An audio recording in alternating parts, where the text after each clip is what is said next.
नमस्कार, मार्गीमध्ये आपलं स्वागत आहे।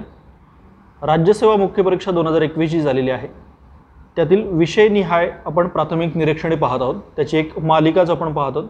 त्या मालिकेत आज आपण अर्थव्यवस्था या घटकावर एमपीएससीने GS4 मध्ये जे प्रश्न विचारलेले आहेत त्या संदर्भातील काही प्राथमिक निरीक्षणे आज पाहणार आहोत। आता हे सगळं का करायचं आपण की प्राथमिक निरीक्षणे बघणं किंवा प्रश्नपत्रिकेचं विश्लेषण करणं हे का करणं गरजेचं आहे? तर लक्षात घ्या, आपण मार्गीच्या प्रत्येक बॅचेसमध्ये किंवा मार्गीच्या प्रत्येक इनिशिएटिव्हमध्ये एक गोष्टीवरती फोकस करतो, तो म्हणजे मार्गीचा एक त्रिकोण।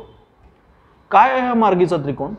तर त्यामध्ये 3 आयाम आहेत। एक म्हणजे तुमच्या आयोगाच्या दिलेला अभ्यासक्रम, आयोगाचा जो अभ्यासक्रम आहे सिलेबस, हा पहिला आयाम।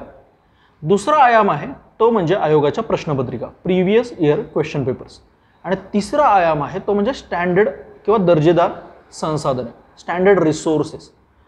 आता स्पर्धा परीक्षेमध्ये आपण जो अभ्यास करत आहोत तो अभ्यास योग्य मार्गाने चाललेला आहे किंवा आपण जे करतो आहोत ते योग्य आहे की नाही हे तपासण्यासाठी एक चांगला मार्ग म्हणजे काय, तर किंवा एक चांगला पॅरामीटर म्हणजे काय, तर या 3 आयामाच्या आधारावरती आपला अभ्यास सुरू आहे का हे तपासून सातत्याने बघणं। म्हणजे मी जे संदर्भ साहित्य निवडलेलं आहे त्याचा संबंध अभ्यासक्रम आणि आयोगाने विचारलेले प्रश्नपत्रिका यांच्याशी लागत असेल तरच ते संदर्भ साहित्य उपयुक्त असेल, चांगलं असेल। बऱ्याचदा काय होतं की आपण काय करतो, संदर्भ साहित्य निवडतो, एक स्रोत निवडतो आणि त्या स्रोता आधारित, त्या संदर्भ साहित्य आधारित अभ्यास करतो। आता ह्या पद्धतीमध्ये पूर्णपणे चूक आहे असं नाही, पण काय आहे, एक प्रकारचा फसवा अभ्यास आपण करत असतो असं आपल्याला वाटतं। म्हणजे काय, तर त्या स्रोतावर जर आपण अभ्यास करत असोल तर आपल्याला काय वाटतं की त्या स्रोतामधील प्रश्न यावेत किंवा मी जे अभ्यासलंय त्यातील प्रश्न यावेत अशी एक अपेक्षा निर्माण होते। मुख्यतः स्रोत कधी निवडले पाहिजेत, तर आधी तुमचं त्या प्रश्नपत्रिकेचं विश्लेषण तितकं चांगलं झालेलं असलं पाहिजे आणि अभ्यासक्रमाचा आवाका तुम्हाला त्या प्रश्नपत्रिकेच्या परिप्रेक्षात समजला पाहिजे, तरच ती स्रोताची निवड योग्य प्रकारे होते। याच्यामुळे हे जे प्राथमिक निरीक्षणे आहेत किंवा हे जे प्रश्नपत्रिकेचे विश्लेषण आहे हे तुम्हाला ते कशा प्रकारे प्रश्नपत्रिका आणि अभ्यासक्रम यांची सांगड घालावी याच्यासाठी सुद्धा मदत करेल। मग सर्वात प्रथम मला प्राथमिक निरीक्षणे नोंदवताना किंवा सर्वात प्रथम मला प्राथमिक निरीक्षणे पाहताना काय पाहावं लागेल, तर अर्थव्यवस्था या घटकाचे जे प्रश्न विचारले आहेत त्याचा आणि अभ्यासक्रमाचा काही संबंध किंवा थेट सहसंबंध जोडता येतोय का? तर आपण काही प्रश्न बघूया। ते 31व्या प्रश्नापासून ह्या सेट डी मधील अर्थव्यवस्थेचे प्रश्न सुरू होत आहेत। 31वा प्रश्न आहे, स्थूल देशांतर्गत उत्पादनाबद्दल खालील दृष्टिकोन आहेत। हा उत्पादनाच्या एकूण मूल्याचा प्रवाह आहे, हा एकूण प्राप्तीचा किंवा उत्पन्नाचा प्रवाह आहे, हा एकूण खर्चाचा प्रवाह आहे, असा प्रश्न आहे। स्थूल देशांतर्गत उत्पादनाबद्दल खालील दृष्टिकोन आहेत। आता कोणत्या सिलेबसचा पॉईंट आहे, आपल्या अभ्यासक्रमाचा मुद्दा आहे, तर 1.1 पहिला सिलेबसचा मुद्दा आहे समग्रलक्षी अर्थशास्त्र आणि त्यात मुद्दा आहे राष्ट्रीय उत्पन्न संकल्पना, स्थूल देशांतर्गत उत्पादन। अर्थात पहिल्याच मुद्द्यावरचा पहिला प्रश्न आलेला आहे। दुसरा 32वा प्रश्न आहे, उत्पादन एककाद्वारे बाजारभावानुसार स्थूल मूल्यवर्धित, ज्याला आपण ग्रॉस व्हॅल्यू ॲडेड म्हणतो, उत्पन्न मिळवण्यासाठी उत्पादन मूल्यातून खालील गोष्ट वजा कराव्या लागतील। परत एकदा, स्थूल मूल्यवर्धित थेटपणे 1.1 जे राष्ट्रीय उत्पन्न संकल्पना आहे त्यामध्ये मेन्शन आहे। तसंच आर्थिक वृद्धीचा प्रश्न क्रमांक 33 आहे। प्रश्न क्रमांक 34 जर बघितला, जागतिक बँकेची स्थापना कधी झाली, तर तुमचा 1.5 हा सिलेबसचा जो मुद्दा आहे आंतरराष्ट्रीय व्यापार भांडवल याविषयी, त्याच्यामध्ये जागतिक बँक थेटपणे नमूद आहे। त्याच्यामुळे ह्यात प्रत्येक प्रश्नातून किंवा प्रत्येक प्रश्नातून एक गोष्ट काय दाखवता येईल ते म्हणजे तुमचा सिलेबस, अभ्यासक्रम आणि प्रश्न यांचा थेट सहसंबंध आहे। असा सहसंबंध जिथे थेटपणे दाखवता येतो ते अशा प्रकारे प्रश्नपत्रिकेचे विश्लेषण, अभ्यासक्रमाचा आवाका समजून घेणं हे स्रोतांच्या निवडीसाठी अधिकच महत्त्वाचं पूर्ण ठरतं। म्हणजे बऱ्याचदा काय होतं, या गोष्टी केल्या जात नाहीत आणि स्रोतांची निवड होते। ती जर केली, तसं जर होत असेल की आधीच्या 2 गोष्टी पाहिलेल्या नाहीत, सिलेबस नाही पाहिलेला, क्वेश्चन पेपर नाही पाहिलेला आणि स्रोत निवडलेला आहे, तर मग त्या विषयाची आवाका किंवा त्या विषयात कितपर्यंत आपल्याला खोलवर जायचं आहे हे कळत नाही आणि मग प्रश्न पेपर झाल्यानंतर की मी वाचलेल्यामध्ये आलं नाही, अशा प्रकारचा एक सूर दिसून येतो। त्यामुळे पहिल्यांदा काय करावं लागेल तर मला माझ्या अभ्यासक्रमाशी प्रश्नपत्रिकेशी सांगड घालावी लागेल, मग सिलेबस किंवा माझं सोर्सेसचं डिफाईन करावे लागतील. आता हे कसं महत्त्वाचं आहे हे दाखवण्यासाठी तुम्हाला राष्ट्रीय आर्थिक विकास ही संकल्पना आहे, इकॉनॉमिक डेव्हलपमेंट ही सिलेबसमध्ये डायरेक्टली असलेली मेन्शन असलेली गोष्ट आहे.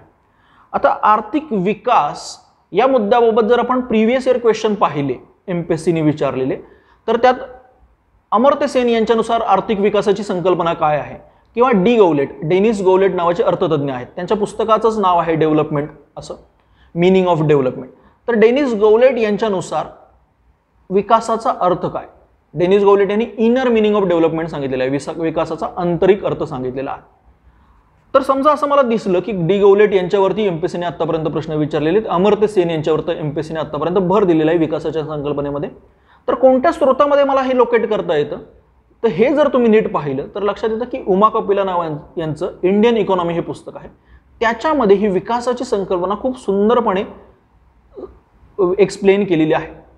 आणि ही संकल्पना उमा कपिलामध्ये जी दिलेली आहे त्या संकल्पनेच्या आधारावर जर अभ्यास केला, त्या उमा कपिलांच्या पुस्तकातून ती विकासाची संकल्पना जर अभ्यासली, तर असं दिसतं की MPSCने आतापर्यंत विचारलेले प्रश्न आणि यावर्षी विचारलेले प्रश्नही सुटताना दिसतात.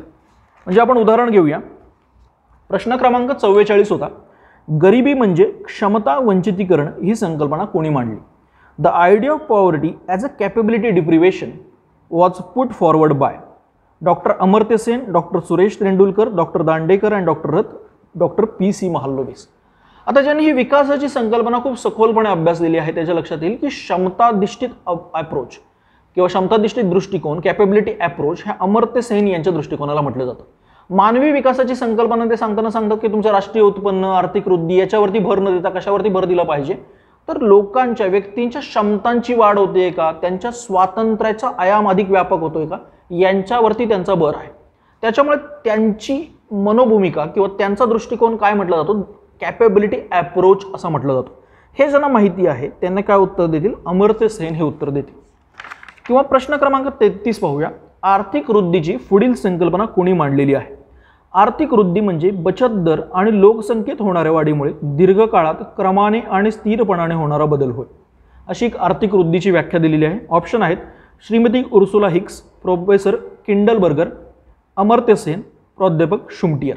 आत्ताच मागाशी सांगितल्याप्रमाणे अमर्त्य सेन यांचा दृष्टिकोन ज्याला माहिती आहे त्यांना माहिती आहे की आर्थिक वृद्धीविषयी ते बोलत नाहीत, ते क्षमतांवरती बोलतात, मानवी विकासावरती बोलतात. तर अमर्त्य सेन हा ऑप्शन त्यातून कट होतो. प्राध्यापक किंडलबर्गर, CP किंडलबर्गर असं त्यांचं पूर्ण नाव आहे, ते किंडलबर्गर यांच्या पुस्तकाचंच नाव मीनिंग ऑफ डेव्हलपमेंट, म्हणजे ते विकासाविषयी मुख्यत्वाने बोलतात. काय म्हणतात ते की उत्पादक रोजगाराची सार्वत्रिक उपलब्धता जर तुमच्या देशामध्ये असेल तर त्या देशाला किंवा त्या स्थितीला विकास असं म्हणतात. थोडक्यात प्राध्यापक किंडलबर्गर सुद्धा आपण कुठल्या परिप्रेक्षात बघतो, विकासाच्या परिप्रेक्षात बघतो. याच्यामुळे असं एक की विकासाचा नीट अभ्यास केलेला असेल तरी सुद्धा 50% ऑप्शन इथे इलिमिनेट होत आहेत. श्रीमती उर्सुला हिक्स हे त्याचं उत्तर आहे.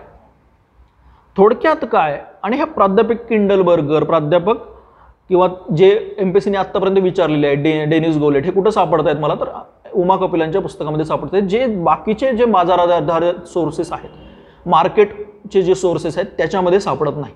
त्याच्यामुळे जर मी असं ठरवलं की मी एक पुस्तक ठरवलेलं आहे किंवा माझं हे पुस्तक आहे आणि त्याच्यावर मी निर्भर राहणार आहे, तर हे काय झालं, स्त्रोताधारित अभ्यास झाला. हा परीक्षा किंवा हा पेपर काय दाखवतोय, तुम्हाला आधी सिलेबसचा आवाका काढला पाहिजे आणि त्या सिलेबसच्या आवाक्यामध्ये स्त्रोत निर्धारित केला पाहिजे.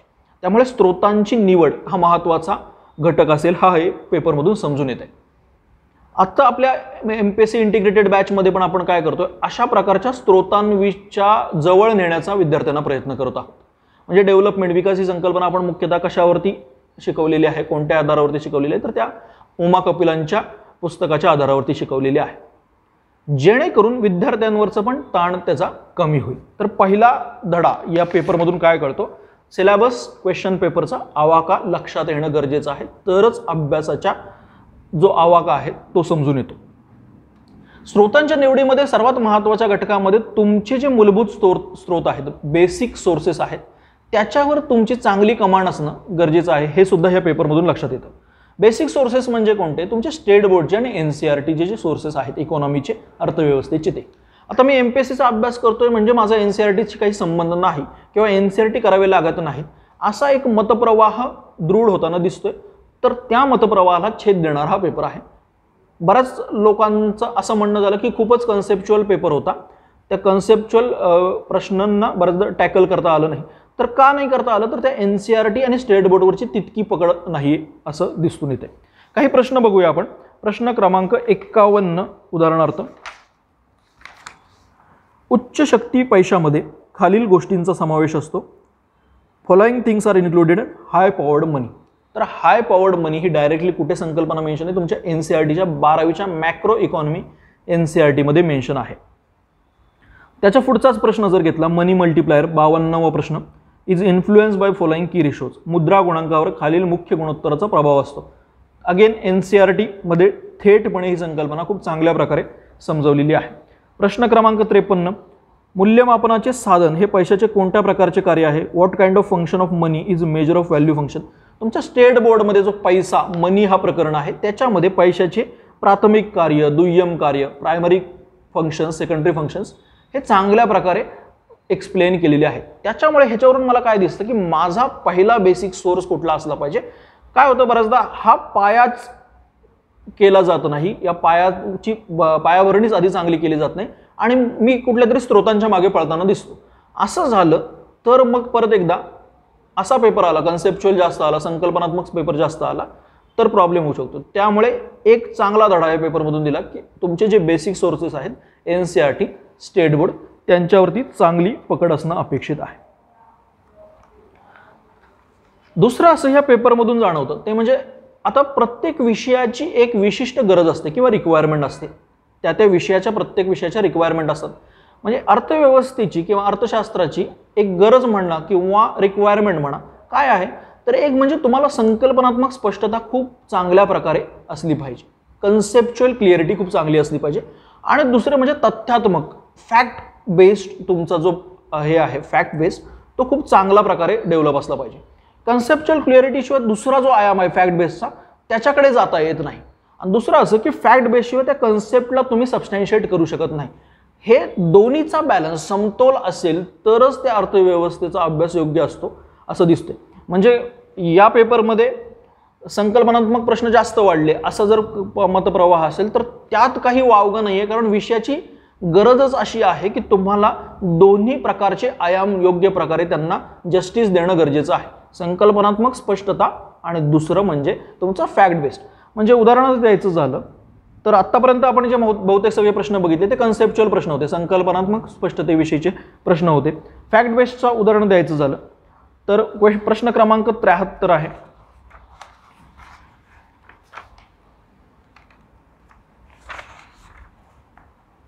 सन 2010-11 मध्ये भारतामध्ये कोणत्या स्रोतामुळे 60% पेक्षा जास्त चित्र ओलिताखाली आले होते. आता सिंचन आणि कृषी क्षेत्राचा काय संबंध आहे किंवा सिंचनाची भारतीय अर्थव्यवस्थेतील महत्त्व याविषयीची संकल्पनात्मक स्पष्टता असणे गरजेचं आहे. सिंचनाचे प्रकार कोणते आहेत हे माहीत असणं गरजेचं आहे. पण त्याच्या पुढे जाऊन काय करावं लागणार आहे, भारताच्या परिप्रेक्षामध्ये कोणत्या सिंचन स्रोताखाली कोणतं किती प्रमाण आहे हे माहिती आहे. म्हणजे कालव सिंचनाचं प्रमाण किती आहे तर 24% आहे. उपसा सिंचन, लिफ्ट इरिगेशनचं प्रमाण किती आहे, तलाव, टँक इरिगेशन 3% आहे. विहिरी आणि कूपनलिका, वेल अँड ट्यूबवेल, तर त्यातलं ट्यूबवेलचंच 46% आहे. वेल इरिगेशन 17%च्या आसपास आहे. तर त्यांनी काय विचारले 60%च्या पेक्षा जास्त कोणता स्रोत आहे. त्याच्यामुळे संकल्पनात्मक स्पष्टता याची पायाभरणी चांगली झाल्यानंतर तथ्यात्मक गोष्टींचा आढावा घेतला पाहिजे, तथ्यांवरती भर असलं पाहिजे असं दिसतंय. आणि हे तथ्यात्मक स्पष्टता खूप जास्त चांगल्या प्रकारे असणं गरजेचं आहे, कारण पेपरमध्ये आपल्याला 150 प्रश्न खूप वेगात सोडवायचे आहेत. ही जर स्पष्टता नसेल तर पेपर सोडवण्यात अडचणी निर्माण होत आहेत असं दिसतं. आता काही तथ्य किंवा काही फॅक्ट्स असे असतात की आयोगाने मुद्दामून लेसर नोन असतील किंवा ज्याच्यावर फार काही भर नसेल असे विचारलेले आहेत. बऱ्याचदा काय होतं, आपली एनर्जी पेपर झाल्यानंतर की अरे हा असा प्रश्न आला जो फार काही अपेक्षित नव्हता आणि बरीच एनर्जी नंतर किंवा चर्चेचा सगळा रोग त्या प्रश्नांकडे जातो, पण मूळ बेसिक प्रश्न किंवा जे अपेक्षित प्रश्न होते त्याच्यावरती भर जात नाही. म्हणजे अजूनच उदाहरण द्यायचं झालं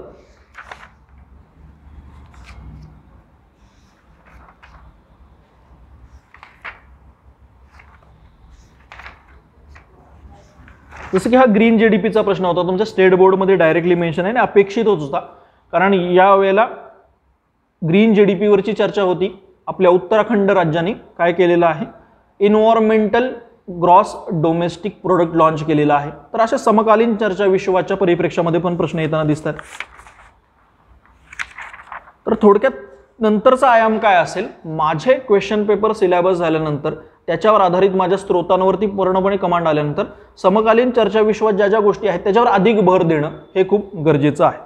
म्हणजे भारताच्या ऊर्जा वापरासंदर्भात पण खूप चर्चा होती. म्हणजे प्रश्न क्रमांक आपण 120 बघूया. 2019-20 मध्ये भारताच्या ऊर्जा संसाधन व त्याच्या वापराबाबत खालील कोणती विधाने सत्य आहेत. भारत जगातील तिसरा सर्वात मोठा ऊर्जा संसाधन उपभोक्ता आहे. तर यावरती खूप चर्चा सध्या चालली होती, कारण इंटरनॅशनल एनर्जी एजन्सीचा रिपोर्ट आला होता आणि एकूणच उत्सर्जनचं चाललेलं आहे, कार्बन उत्सर्जन, त्याच्यामध्ये ऊर्जा संसाधनाचा किंवा ऊर्जा वापराचा खूप मोठा हातभार आहे. त्या परिप्रेक्षामध्ये याची चर्चा होती, त्याच्यामुळे प्रश्न येणं अपेक्षित होतं.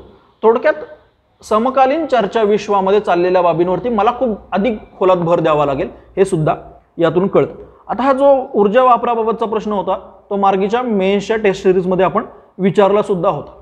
तर याचा एक हे काय आहे की समजा समकालीन चर्चा विश्वाविषयी तितकी माझी स्पष्टता नाहीये, तर ती साधण्यासाठी काय करू शकता, ज्या टेस्ट सिरीजचा एक चांगला वापर करून घेऊ शकता. म्हणजे टेस्ट सिरीजमध्ये काढलेल्या प्रश्नांमागे कुठेतरी आता सध्या चाललेल्या घडामोडींचा प्रभाव असतो. तर तो म्हणजे एखादा विचारतायत प्रश्न टेस्ट सिरीजमध्ये, त्याचा अर्थ काय, सध्याच्या चालू परिप्रेक्षामध्ये ते काहीतरी महत्त्वाचं दिसतंय. नंतर अजून ह्या पेपरमधून अजून एक जाणवतंय, प्राथमिक निरीक्षण असं दिसतं की एमपीएससी मध्ये सिलेबसमध्ये डायरेक्टली मेन्शन गोष्ट आहे आणि एमपीएससी त्या आयामावरती परत परत प्रश्न विचारते. तर त्या आयामावरती मी अधिक सखोल अभ्यास करणं अपेक्षित आहे. म्हणजे याचं उदाहरण द्यायचं झालं तर IMF वरचे प्रश्न आहेत, वर्ल्ड बँकवरचे, जागतिक बँकेवरचे प्रश्न आहेत. उदाहरणार्थ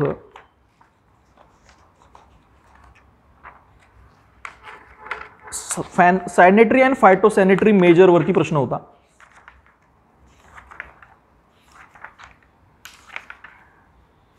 प्रश्न क्रमांक 59, स्वच्छता विषयक सॅनिटरी आणि फायटोसॅनिटरी उपाययोजना खालील गोष्टींशी संबंधित आहेत.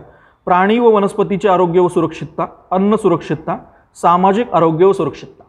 आता आपल्याला माहिती आहे की WTO हा आपल्या सिलेबसमधला एक महत्त्वाचा भाग आहे आणि तुम्ही एमपीएससीच्या कोणत्याही टप्प्यावरची परीक्षा घ्या, ती पूर्व परीक्षा असो, मुख्य परीक्षा असो किंवा एमपीएससीने कंडक्ट केलेल्या दुसऱ्या कोणत्याही कंबाईन सारख्या परीक्षा असो, याच्यामध्ये WTO वरती खूप फोकस असलेला दिसतो. असं जर असेल, जर आयोग त्याच्यावरती भर देत असेल तर मला त्याच्यात सखोलपणे अभ्यास करणं गरजेचं आहे.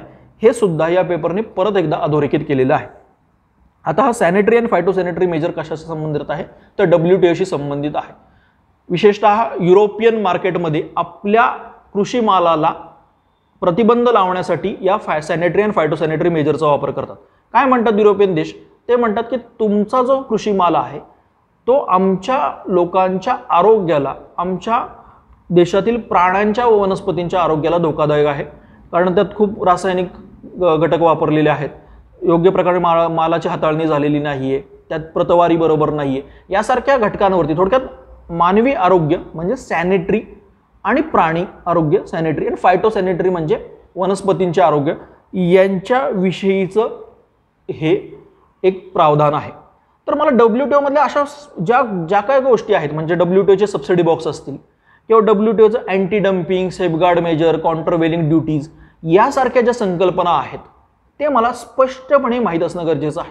म्हणजे WTOच्या सबसिडी बॉक्सेसमध्ये ॲग्रिकल्चरच्या परिप्रेक्षामध्ये काय तरतुदी आहेत, तर हे बाब मला चांगली माहीत असली पाहिजे, कारण याच्यावरती कॉस्ट बेनिफिट जास्त आहे, आयोग जास्त भर देतोय, तर हेही यातून दिसून येतं. थोडक्यात आपण आतापर्यंत काय मुद्दे बघितले, एक म्हणजे तुम्हाला सिलेबसचा आवाका कळला पाहिजे, त्याच्या आवाका समजण्यासाठी प्रश्नपत्रिकांचा नीट अभ्यास झालेला असला पाहिजे, त्याच्यानंतर स्त्रोतांची निवड झाली पाहिजे. स्त्रोतांच्या निवडीमध्ये मूलभूत बेसिक गोष्ट असेल ते म्हणजे तुमचे NCERT आणि स्टेट बोर्ड. यानंतर समकालीन चर्चा विश्वाचा जो आवाका आहे तो तुमच्या लक्षात आला पाहिजे आणि त्याच्यावरती भर पाहिजे. आयोगाने विचारलेल्या प्रश्नपत्रिका वारंवार ज्या आयामावरती, थीमवरती आयोग भर देते त्याचा अधिक सखोल अभ्यास पाहिजे. आता हे सगळं झाल्यानंतर या पेपरमधून अजून काय दिसून येतं, की MCQ पॅटर्नचे जे पेपर आहेत त्याच्यामध्ये परत एकदा सराव खूप महत्त्वाचा ठरतो.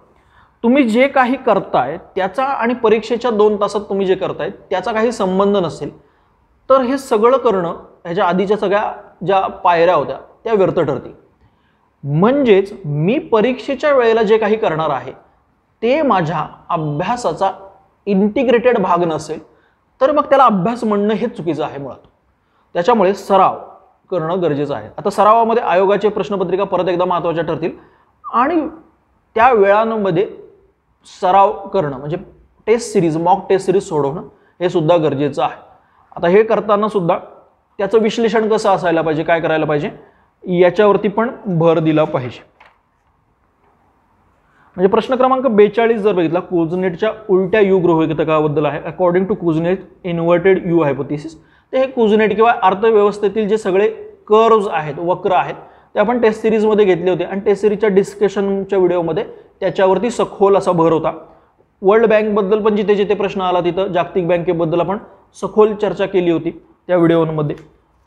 तर हे काय दाखवतं की म्हणजे असा मतप्रवाह आला परत एकदा की संकल्पनात्मक प्रश्न आहेत, काही प्रश्न असे आहेत की जे अपेक्षित नव्हते.